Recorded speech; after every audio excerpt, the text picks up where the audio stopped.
Hello, welcome to the RANsquawk US morning briefing for today, 10th of December.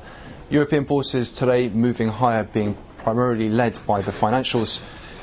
Financials taking lead from a narrowing in some of the European Bund spreads today.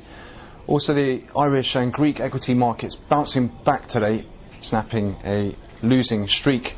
And also note comments out of the Dubai Electricity and Water Authority, who did deny any problems with debt repayments. In other news, gilt futures have been under significant pressure in the wake of the pre-budget report yesterday.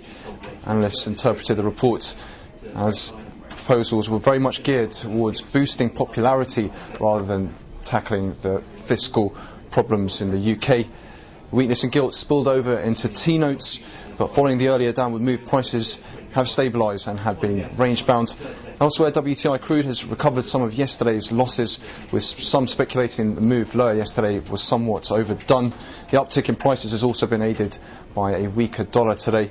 In terms of US economic data, we saw initial jobless come in slightly above estimates, while continuing claims was markedly lower than expected, and US trade balance also slightly better than anticipated. The initial market reaction, however, was limited.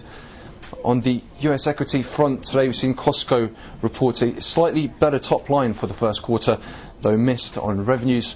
Elsewhere, Kraft has played down the need to make major disposals in the event that its hostile £10 billion takeover bid for Cadbury succeeds.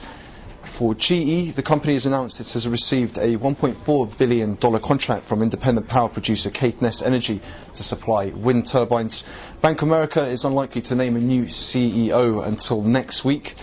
Also, Eli Lilly said it still sees 2009 EPS ex items of $4.30 to $4.40 against the expected $4.42. Hershey and the trust that controls it are close to a decision on whether or not to bid for Cadbury. It emerged today. And for Biogen, IDEC, Facet Biotech's board of directors have unanimously recommended that its stockholders not tender their shares and reject the unsolicited revised conditional tender offer from Biogen to acquire all the outstanding shares for the company. So just looking ahead to the rest of the session, we are expecting comments from Geithner and Fed's Duke. We'll also be looking out for the weekly EIA Nat Gas release and the US monthly budget report.